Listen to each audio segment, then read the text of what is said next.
Good day everyone. Today we are going to report about Euler's quotient function. And I am John Marie Sumuta, and together with my co-reporter Marisa Silvio and Roman Cabrera. And here is our learning outcomes. Upon the completion of the session, the learner will be able to first is understand the Euler's quotient function or phi function. Second is to understand how to find the phi function using formulas. But before we proceed in our lesson proper, let us review what is co-prime numbers. So, a co-prime number is a set of numbers or integers which have only one as their common factor. In existence, that their highest common factor will be 1. Co-prime numbers are also known as relatively prime or mutually prime numbers. So, for example, we have here the number 18 and 35. So, we have to prove that these two numbers are co-prime. So, in order to prove that these two numbers are co-prime, we have to find the factors of each number. So, first, we have the factors of 18. So, the factors of 18 are 1, 2, 3, 6, 9, and 18. And the factors of 35 are 1, 5, 7, and 35. So, here we can see that their highest common factors are only 1. So, we have in the definition of co-primes that their highest common factors are 1. So we can prove that 18 and 35 are co-primes.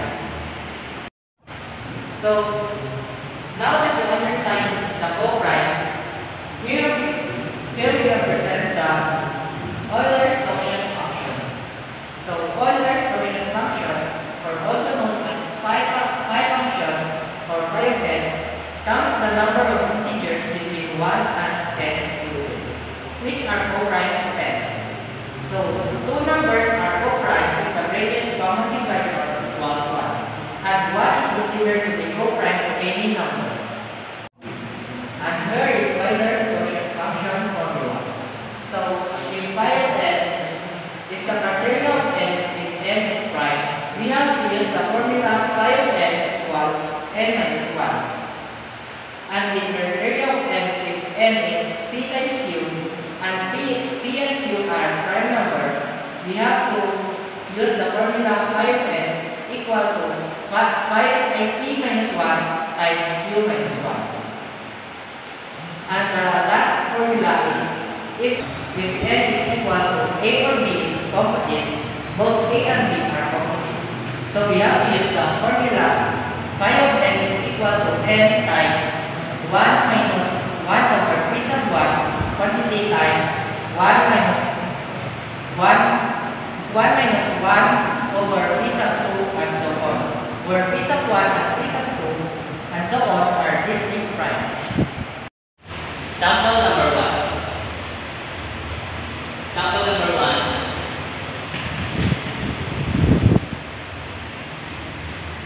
Find the time of pi.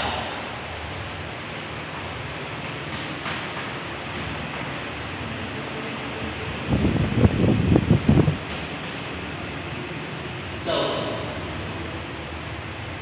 first we have to find the value of n. So n is equal to 5, and 5 is a prime number. Yes, it's a prime number. So we can use the formula number 1, which is phi of n equals to n minus 1, and we can substitute the value of n, which is 5. Phi of 5 equals to 5 minus 1. We have to solve the 5 minus 1 is 4. So 4 is the answer. Therefore, there are four numbers. There are four prime numbers that lesser than 5 and relatively prime to 5. Example number 2. For example number 2, we have to find the pi of 31.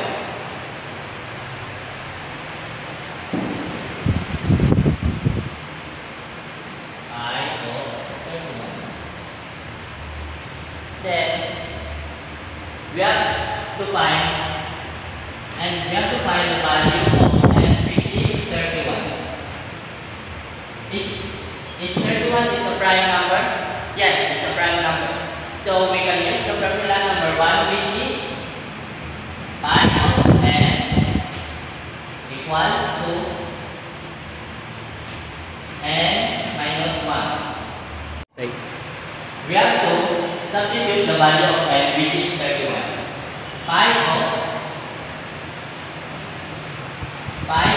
31 equals to 31 minus 1, and 31 minus 1 equals to 30. So 30, therefore 30, there are 30 prime numbers that are lesser than 31 and relatively prime to 31. For example number 5. For example number 3, we have to find the pi of 35. Example number 3, we have to find the pi of 35.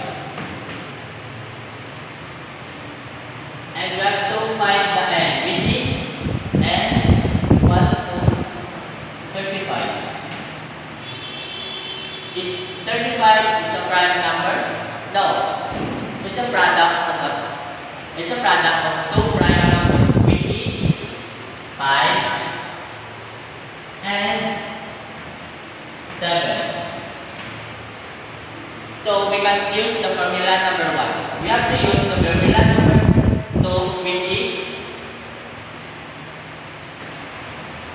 pi of n equals to p minus 1 times q minus 1. So we have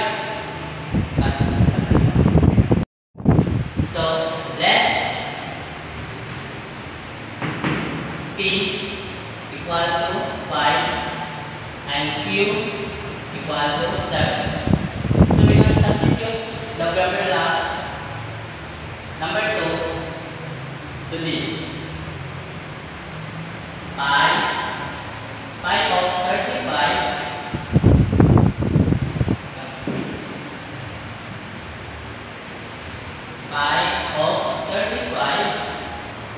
equals to 5 minus 1 times 7 minus 1.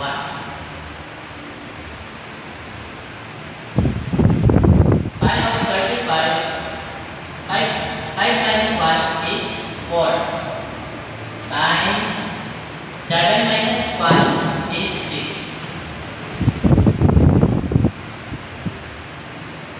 4 times 6 is 24. So the pi of 35 equals to 24. Therefore, there are 24 numbers. There are 24 prime numbers that are less than 35 and relatively prime to 35. Wait So lang. the factor of 1000 will be 2 raised to 3 times 5 raised to 3. Our distinct prime factors are 2 and 5. We will make sure that the base will always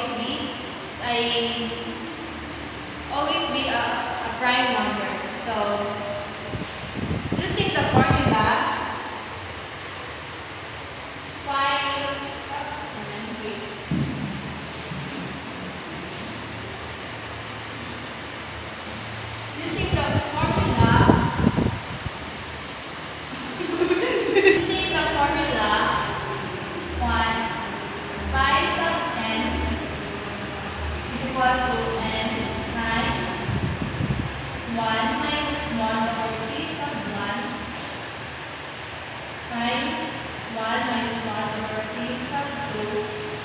times, and so on.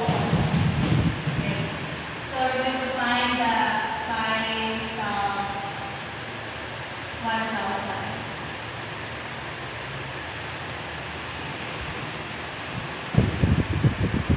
So,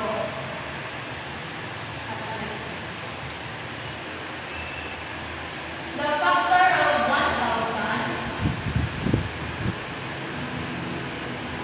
is equal to 2 raised to 3 times 5 raised to 3. So 2 and 5 will be our distinct prime numbers. Then using this formula, we will substitute 2 as a 2 will be our p sub 1, then 5 will be our p sub 2.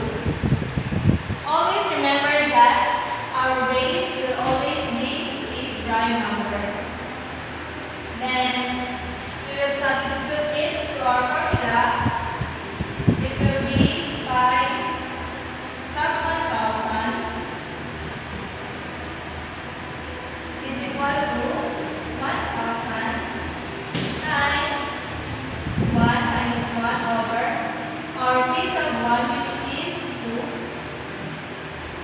Then 1 minus 1 over our p sub 2, which is 5. Then the answer will be 1,000 times 1 minus 1 half is equal to 1 half. Then 1 minus 1 over 1 minus 1 fifth will be 4 fifths.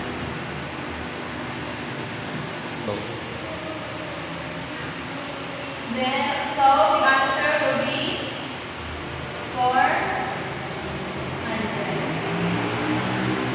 400 is the answer for 5 sub 1,000. So therefore, there are 400 prime numbers that are lesser than 1,000 and relatively prime to 1,000. Example number 5.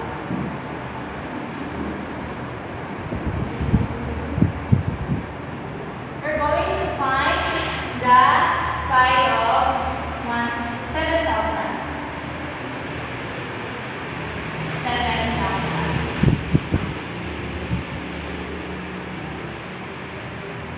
So we're going to still use the same formula, which is 5 sub n is equal to n times 1 minus 1 over p sub 1 times 1 minus 1 over p sub 2.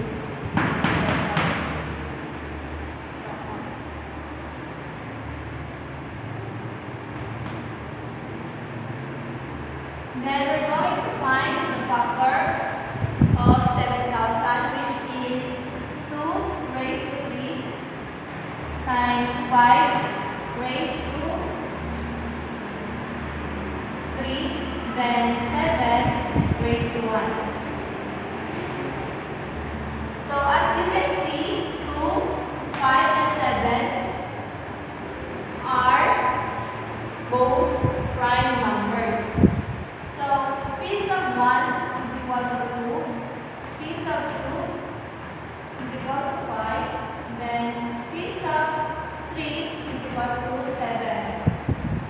So remember, we're going to add p sub 3 here because we have 3 distinct prime numbers. So we're going to add this 1 minus 1 over p sub 3. It depends on how many we have in prime numbers here in our solution. Then we're going to substitute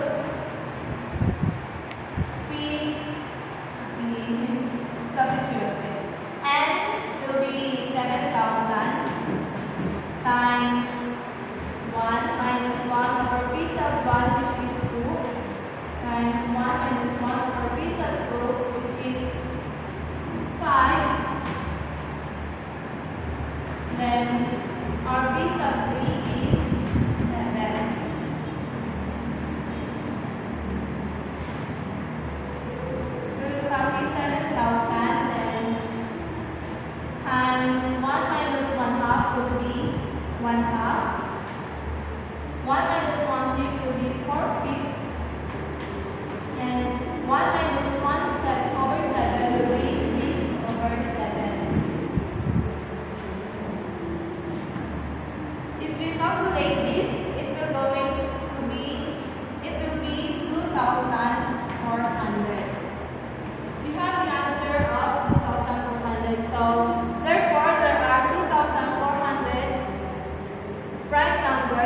lesser than 7,000 and are relatively prime to 7,000. So that's all. Here we provide